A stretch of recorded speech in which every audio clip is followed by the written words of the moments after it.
let's just dive into the trailer. Like, let's talk about your favorite moments from that trailer, and what did you guys think? First of all, thanks to Mephisto for getting the trailer, launched. So thank you, Mephisto. I appreciate you. Honestly. Everybody is Mephisto again. He told us in WandaVision that he was going to release this trailer on the 23rd. All right? He did. I appreciate you. To be fair, like I told you guys on the last episode, No Way Home seems to be slowly, potentially taking from One More Day, which is a Spider-Man comic book story, where Spider-Man gets Mephisto to change history, to change certain events. So we're getting Mephisto all over it's again. Mephisto all along. It's already started. When he was walking, and then you see the devil in disguise, and it's just, and somebody in the comments was like, Mephisto. I was like, what the fuck? I'm like, stop it. Bro. I mean, for me, anybody who knows me when it comes to the Spider-Man movies knows that my favorite character from the Rami run was Green Goblin, because I love William Dafoe. Yes, Dafoe is one of my favorite actors, and if like I mentioned beforehand in the pregame, I saw the pumpkin bomb and I was like, but I didn't think that they would give us Dafoe. I was just like, all right, we're gonna get a version, maybe Hobgoblin or a new Green Goblin. But when they showed Alfred Molina as Doc Ock, I was like, okay. And then JB was your tweet where you isolated those 6 seconds and you were like, did you guys hear it? And I'm like, no, I didn't hear it. Listen to that, I was like, that's all I needed. All I Willem needed to know is that Dafoe's Dafoe's super creepy laugh. Bitch. Oh my God, so sick. Because Tom Holland is not ready for either of these niggas, He's not ready for Dafoe to pull up. Leave Tom alone. They gonna pull up and be like, what's up, Peter? He gonna be like, I don't even know who you are. I've been tweeting about it for a couple days. I need that Green Goblin terrorizing Aunt May scene. I need Kevin Feige to have that job reenacted. I need that. And force her to finish the Lord's Prayer. I need that scene. Finish it. I need that scene. Y'all leave my other wife Aunt May alone. Okay? Hey. Green Goblin don't care.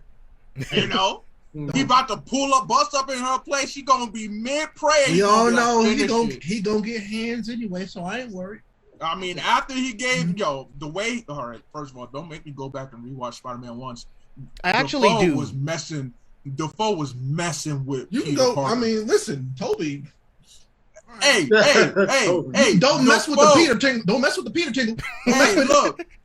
Tom Holland hasn't been mind fucked like Dafoe will. Let's say, hey, just say. He just had his identity exposed. Mephisto, you gonna say Mephisto? I heard you have to do it again. You got Mephisto on the brain. I meant to say Mysterio. Mysterio, did his thing, but hey. And what's crazy, Mysterio was mind fucking him enough. So Mysterio messed him up. I'm gonna be real. Since we're talking about Mysterio, do you think he's actually dead? I don't. Well, here's the thing. It doesn't matter because we'll get a version of him anyway. It's just a matter of this. Are they going to play it off like, oh yeah, that was an inferior version of me that she messed with? At this point, I have a feeling that he did know about the multiverse and he knew that he would come back anyway. He mentions it.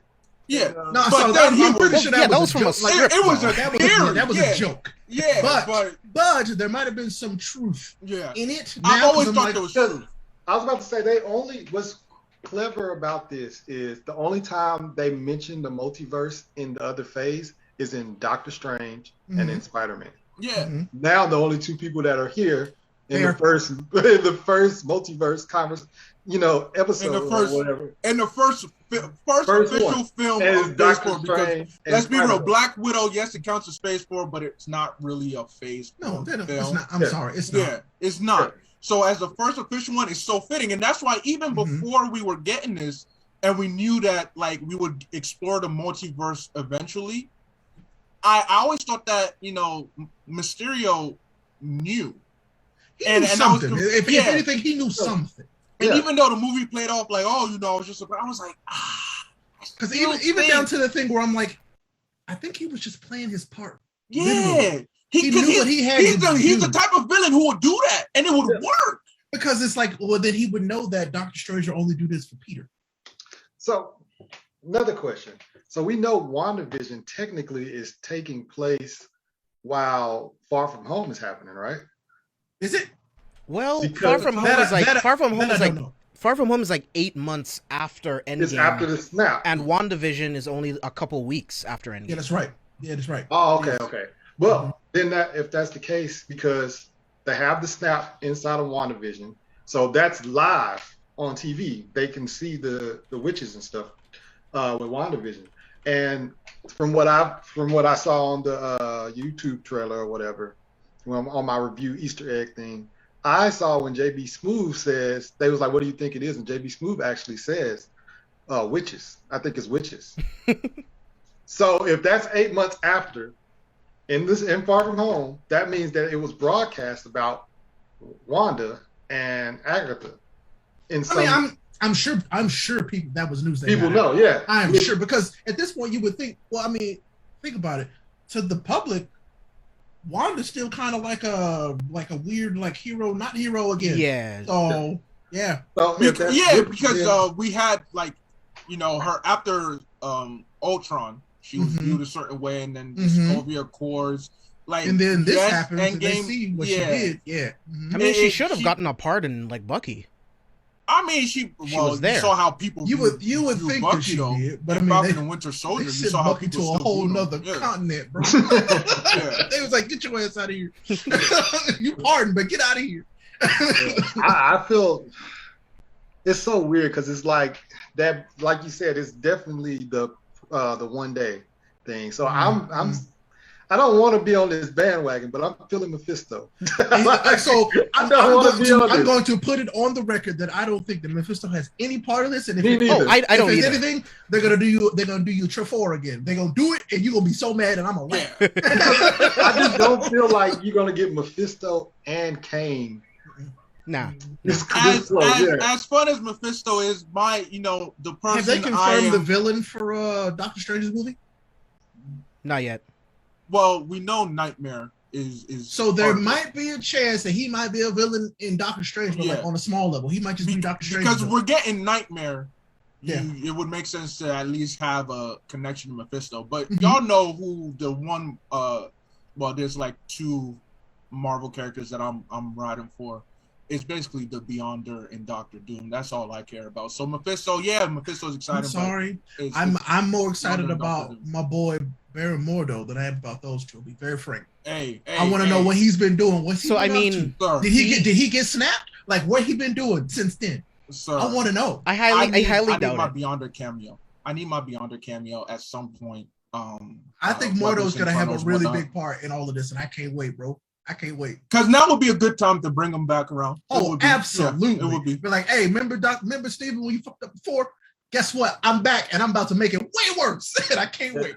Because they did just kind of just stop discussing him. We just kind of he was in the way. Well, it's because Steven didn't talk about him. He's the only person that knew about him. And I'm like, you got a dangerous sorcerer just out here. And you're like, no, we good.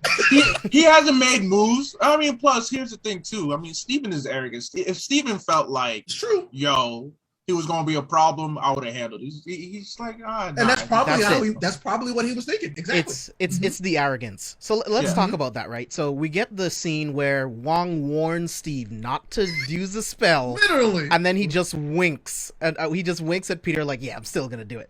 And people are like, "Oh, this is so out of character for Doctor Strange. This is completely different." I'm like, "No, he's still an arrogant asshole. This dude became a surgeon so that he can play God.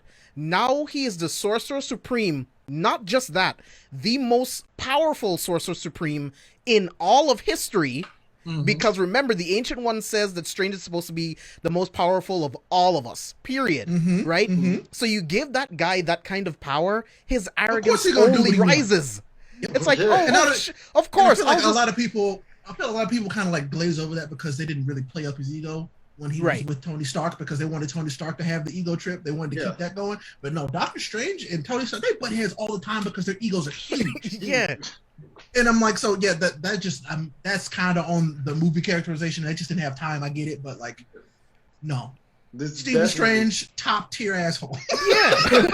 Straight up. There's so many people that was saying that too, and I was just like, I don't even read as much as I should, and I know this. I was like, Doctor Strange is literally just that big of a dickhead. Like, I mean, it's just humans, right? Like, no one changes that quickly. Like, that's an innate trait of Stephen Strange, and now you've given him omnipotent power. I got magic, yeah, bro. I'm a fool. People.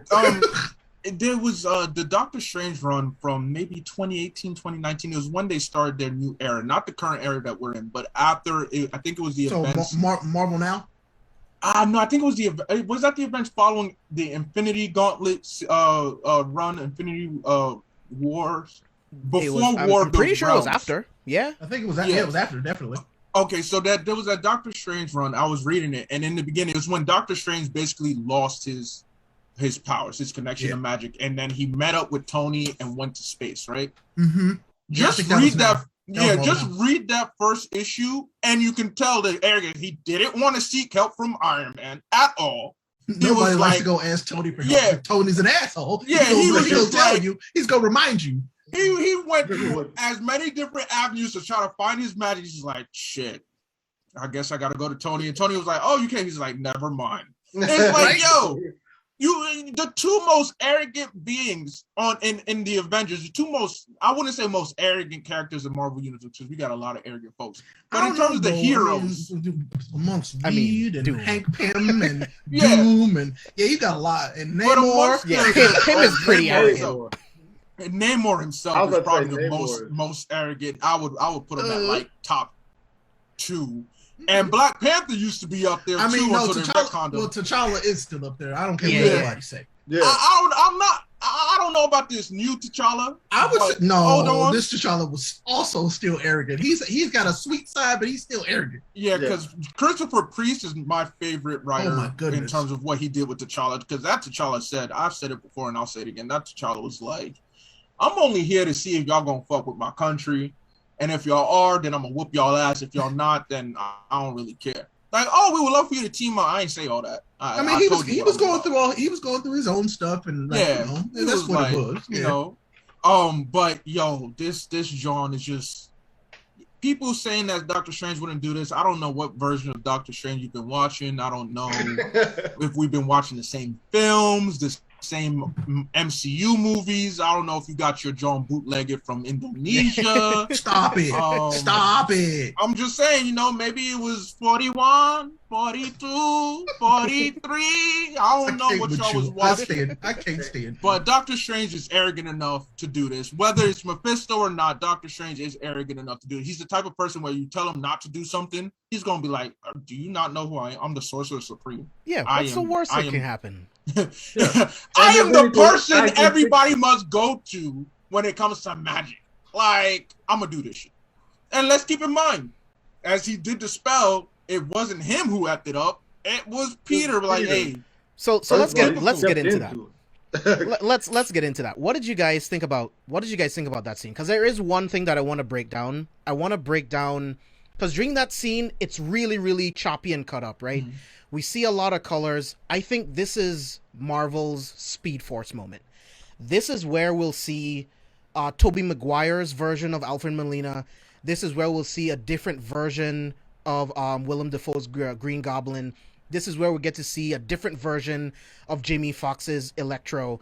And then something happens that brings them all to this. Because how the spell is supposed to work, it's taking elements from a universe where people didn't know the identity of Spider-Man and replacing it in this universe. So I thought that was an interesting way of doing it to begin with. And then we get that scene. So that's what I think. This is the Speed Force moment where we're going to get to see so many different things from possible futures, from alternate realities. So what did you guys think about Peter fucking up the spell and what that scene could potentially show us? It was typical Peter Parker, Tom Holland, Peter Parker. It was right in line. It made perfect sense that he would be the one to mess it up just like this. Because, I mean, you've seen in Far From Home just how overwhelmed he can get, you, how much he just babbles and whatnot. This is perfect. He's like, oh, yeah, you're racist. He's like, wait. does that mean MJ wouldn't know and all the memories he had wouldn't count? Like, we're in a good place now. Like, hold on, do I have to restart? Like, it made sense. But then, he's the overthinker. That's Peter Parker. I mean, keep in mind how old he is. He's the over-under thing, because I'm like, okay, well, that also means that all the Avengers won't remember you. Yeah. And I'm like, all right, bro. That's why it's so funny to me that we got Melina was just like, hello, Parker, and just automatically knew. Technically, it shouldn't be that way.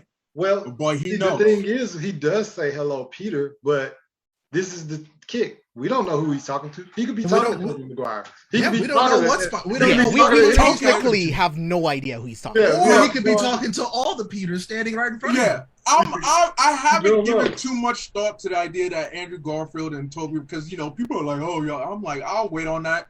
And I don't need it anymore because I'm getting Defoe and Molina. That's all I need.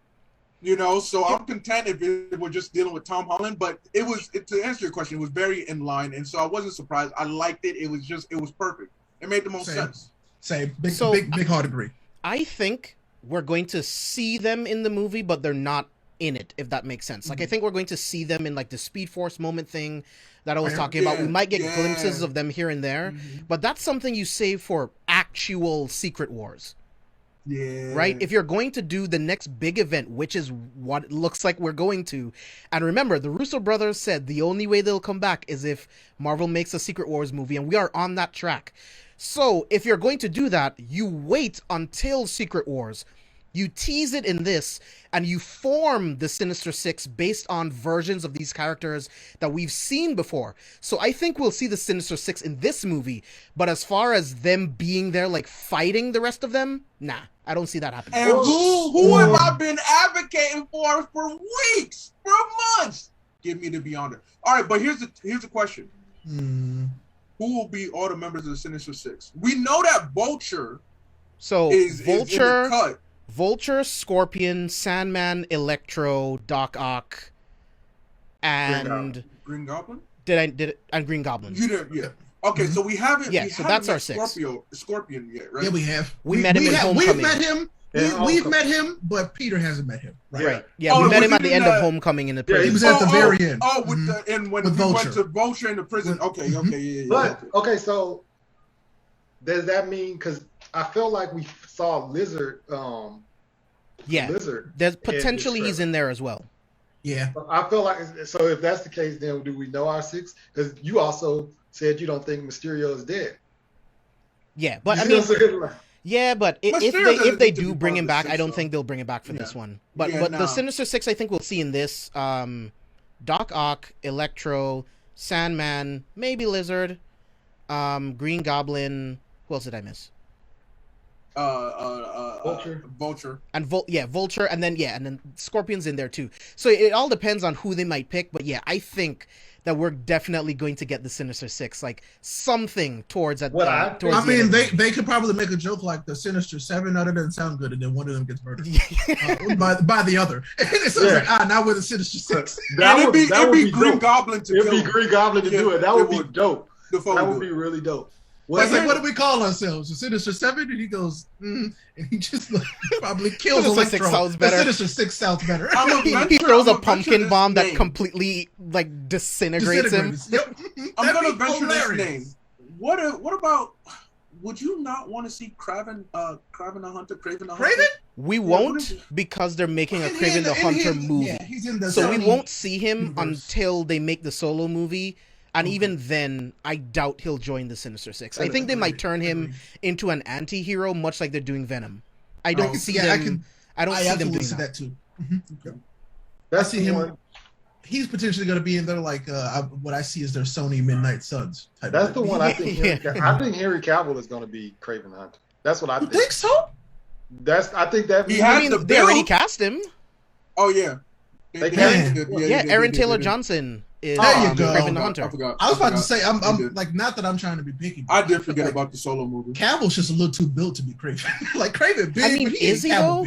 I was about to say, I think that's perfect. It's pretty fitting. Henry could play him. It's not too far. He doesn't have to be Superman big. I am being selfish because I want my Hyperion. I don't care. That's fair. But or Sentry. He could be Sentry too. I prefer and I'd be down Sentry. with it. See, But I don't want him to play a Superman-like character though. Like, even though it would be a fuck you to DC, like we got him. Why not? Yeah. Yeah, He I would be guess. perfect as Hyperion. I'm waiting. Know it. I'm waiting on my perfect as thoughts Hyperion. about Sentry until I see how they do Moon Knight. Because if they do Moon Knight well, I'll feel more confident about. I'm about to say I don't think they can mess up Moon Knight. Like, it's just more so just playing on the I say that based on how they did like the start of the Netflix shows alone. Yeah, I think they can do Moon Knight. Yeah. I have utmost confidence, but I'm still kind of cautious. You know, I'm still kind of cautious. I completely but understand. I'm definitely confident. If that leak is real, I'm hyped. So what did you?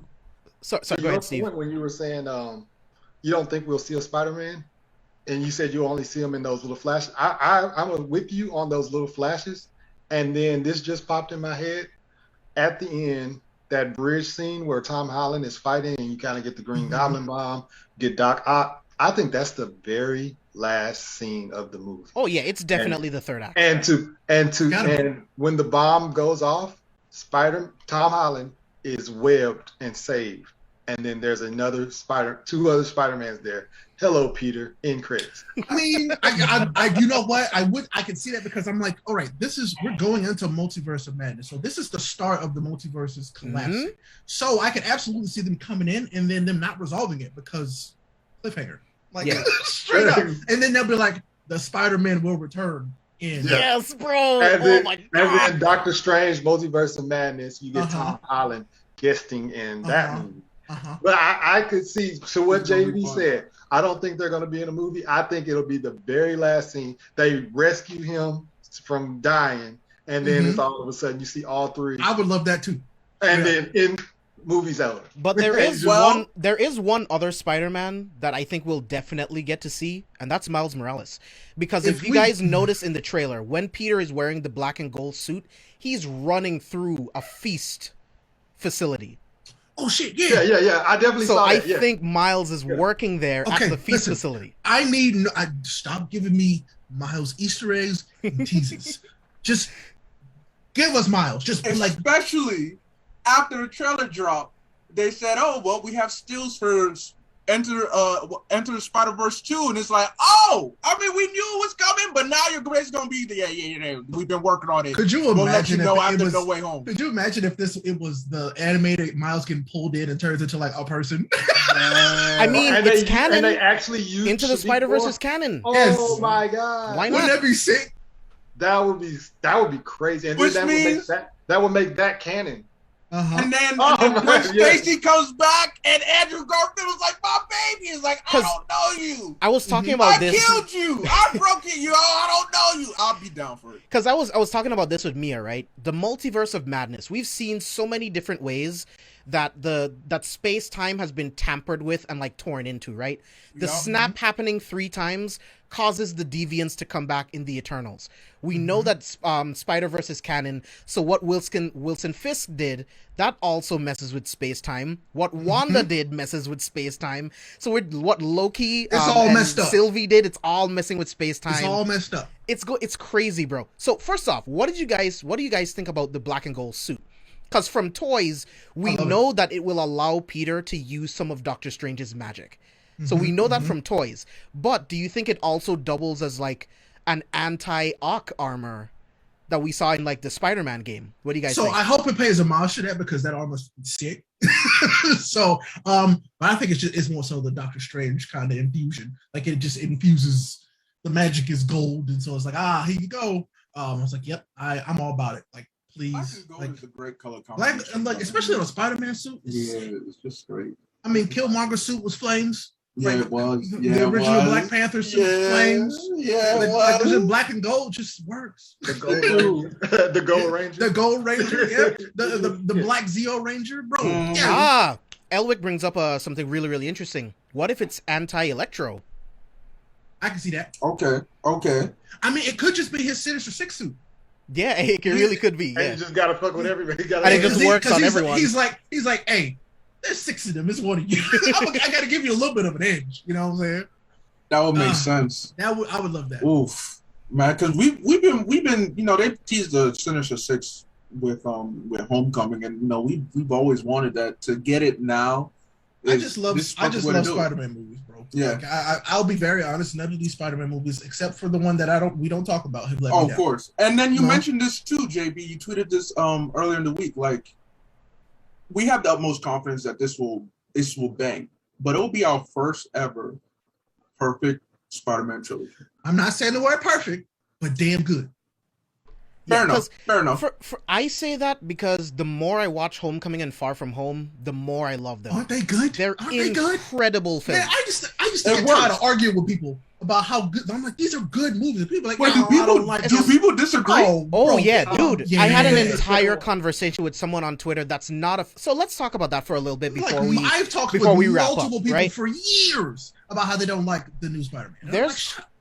I understand the criticisms, right? Because when you look at Garfield Spider-Man, Tobey Spider-Man, because they existed in their own space, they had more characterization, right? Mm-hmm. In Homecoming, it was really more about Tony Stark, giving him the suit. It was more him against someone that doesn't like Tony Stark. In Far From Home, Mysterio and his entire crew didn't like Tony Stark. Again, another suit made by Tony Stark. So some people feel like Tom Holland's Spider-Man hasn't really had a chance to be his own person, his own being. My argument to that is, look at Bucky, look at Sam, look at Wanda. It literally took years for us to get there, and it just works out like comics, man. It just takes a while for you to get to the point where you want for these characters. This is just his introduction into the MCU, and eventually we'll get to those points, but he's learning a lot. In this film alone, just from the trailer, we see that he's completely selfless. He's willing to do anything it takes to keep his friends and his family out of danger. We've seen the growth. So what do you guys think about that? I mean, all I'm saying is, have y'all never had, an older brother or a sister or a parent that does a lot for you, and you kind of, in that shadow for a while? Yeah, bro. Do you not have family? For me, because I remember, I know that people were talking about, how Tobey was like the great iteration of Peter. Andrew was a good iteration of Spider-Man. Mm-hmm. But what I saw was always like, but Tom Holland was the fusion of both. Yeah, absolutely. And I will agree. I know a lot of people were complaining like, oh, they're centering around Tony Stark, but he's also a kid. You got to remember. Yeah, but the criticism that I saw regarding that was more so like they're upset with Marvel, not like they held it against Tom Holland, like you guys mentioned. They held it against Marvel. Like, why are you centering around Tony Stark? Because I agree, Tom Holland has given me the ideal fusion of both. Like, I feel him as Peter and I feel him as Spidey. Like, it makes sense. He's done a great job. And I think the other thing that helped too is just that his age is more relatable. It's closer. Like, you can see him as a younger. Do you think, wouldn't it be a little bit more, I don't know, ridiculous if Tony Stark was helping the age that Tobey Maguire Spider-Man was? Doesn't work. It doesn't work. And I'm like, y'all just want him to, be a grown-ass man. I'm like, he's a kid. Let him be a kid. But this is a kid with incredible responsibility. So and then Andrew would kind of be too much of like a Tony clone in terms of personality. It'd just be like, he would be like a true Tony fanboy. Yeah. You know what I'm saying? Like, it wouldn't work. But I like the dynamic because it really did give Spider-Man this like role model. Who was not a great role model by the way. But like it was a really good like relationship because this was Tony Stark being like, okay, I'm trying to build up the next generation to be better than me. And then also this kid navigating life as a kid with these powers and all this other crazy stuff going on. I mean, I think it's great. You got to remember the Iron Man films themselves. What was a constant gripe between Tony and Pepper? It was the idea of family, the idea of like settling down. Because his dad didn't love him. Yeah. So then how do you properly like continue on with that? Gave him Spider-Man, which forces him to be like, yo, I gotta be more responsible with my decisions because we saw him start accepting responsibility following Ultron and the whole Sokovia Accords. And then him interacting with Spidey, he's like, oh, but you know him. He goes kid. To recorrect, he goes way too far the opposite direction. Yeah, exactly. And so a lot of extremes with Tony Stark. The Tom Holland moment was dope. I mean, hey, Mr. Stark, I don't feel good. Stop it. You know how Tony felt? Like I enjoyed that scene felt? so much. I was like, yo, this is ideal. This is really tapping into Tony as a human being. You know how sad I was? I'm still sad about that. I know people cried. I won't rewatch that movie, bro. Nope. I didn't cry. I got hyped because of what it meant. Not that I definitely cried. I was like, that's my Spider-Man. I was like, oh, okay.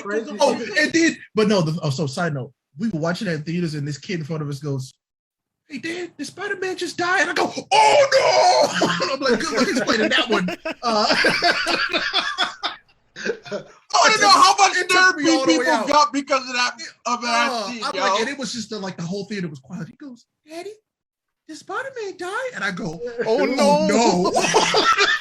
This is not what I planned on taking. Exactly. I was like, oh, man. That Spider-Man, Iron Man dynamic as well, because in Infinity War, that the snap happens, and then in Endgame, it's the opposite way.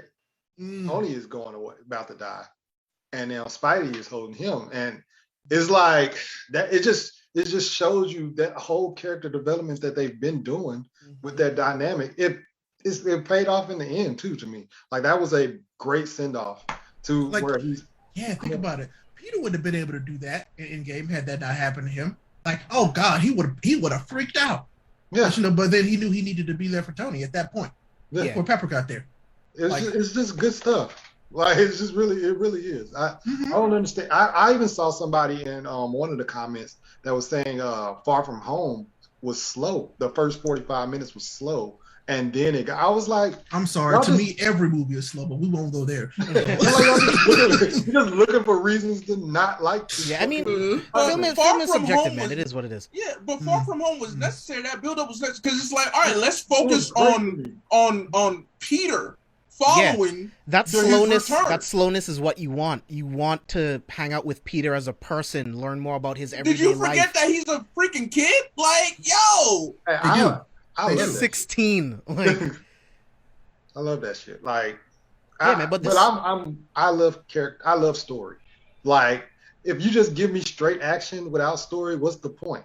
Like, it's once you get that action, it feels so much better.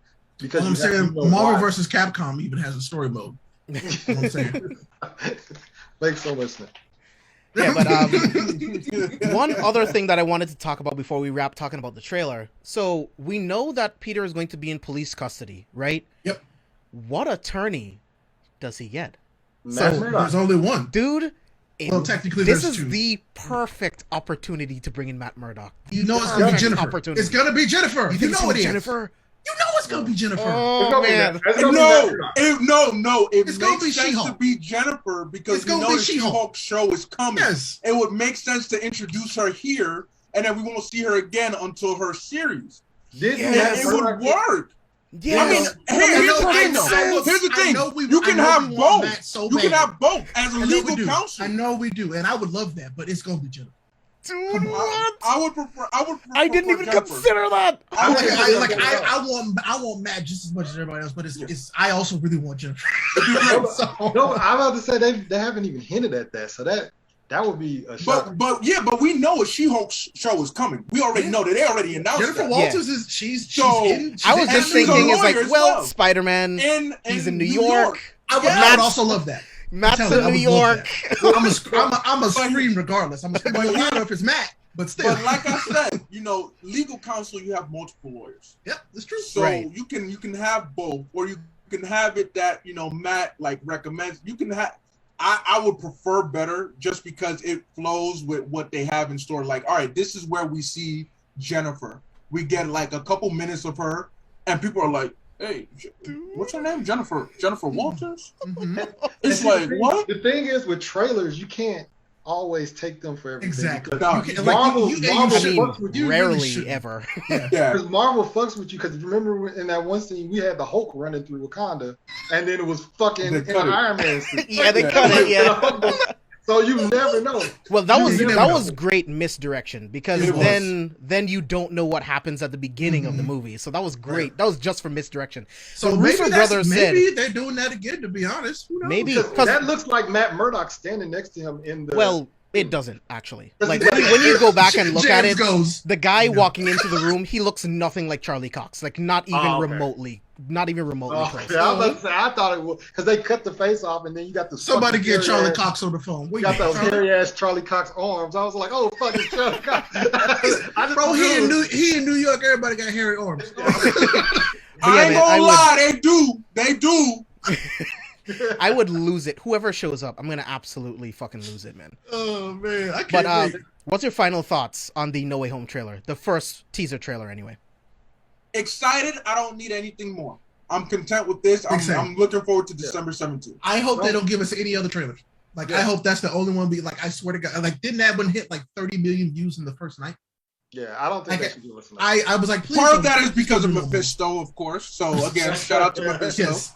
Dude, like, looking out. Yeah, so that's a great way to end it. Like the trailer got 355.5 million views in 24 hours, bro. More than Endgame. Beating Endgame by almost 100 million views. And you know how excited everybody was for Endgame. Yeah, I mean, well, more like 50 million views, but... Spider-Man's got that power, bro. Yeah, I mean, Spider-Man literally has pull.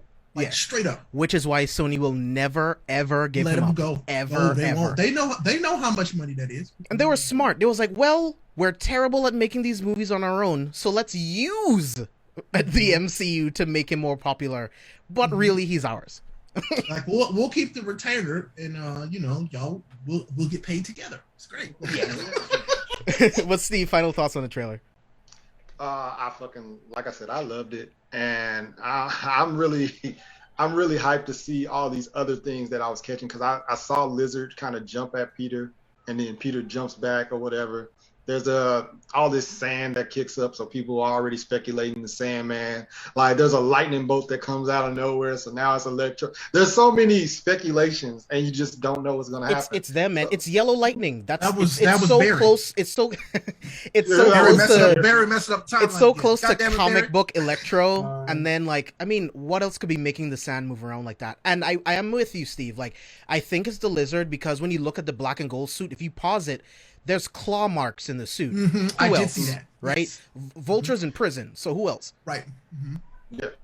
So and then even just that the scene, the biggest moment for me, I know everybody was in love with the Green Goblin bomb and everything. The laugh, that was everybody's moment. But the moment for me was literally just trying to figure out when him and Doctor Strange is doing the spell.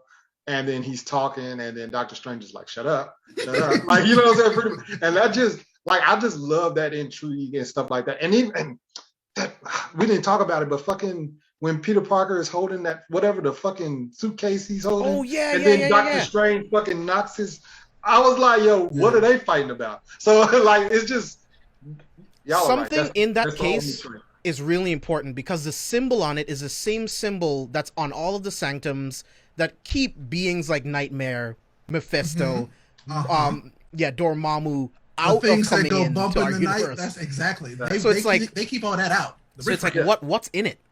Like, so I'm wondering what went wrong in the movie for them to go. Oh, you know what which it is. Will lead to the you know what it is? Multiverse of Madness. You know what it is? It's that book. Took her from Wanda. Ooh. You think? I think so. Shit. Okay.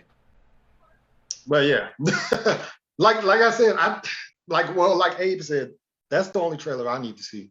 There's no need to show me anything. Yeah, you're just I'm begging you, please don't show us nothing else. You're gonna give us too much. Again, but don't give us nothing else. For real. Like, hey, we know people will complain, but you just gave us this, and people are going to keep rewatching it. Like, I wouldn't be surprised if before the movie comes out, that John is touching like 800 million views. I wouldn't be surprised. Would it touch $1 billion? That'd be crazy if it touched $1 billion. I'm not gonna say that, but 800 mil. People are gonna keep rewatching it, breaking it down. It's going to. That's all we need. All I'm saying is we live in a really good time for these movies. Hell yeah! Shang-Chi is going to be the first MCU movie post-pandemic to hit $1 billion. I'm excited to see that too. Not to get into that, but I'm really excited to see Shang-Chi.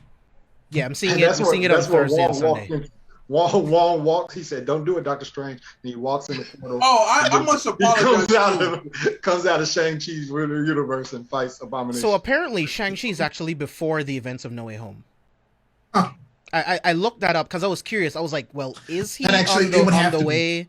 It would On have the way be, to yeah. the events of Shang-Chi, but Makes it's sense. before No Way Home. So the one that I'm most curious about timeline-wise is Eternals. Like, where is this exactly? Mhm.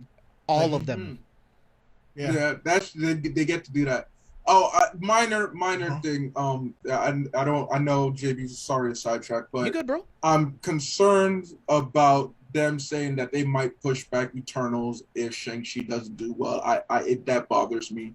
It's annoying. Why give us delays?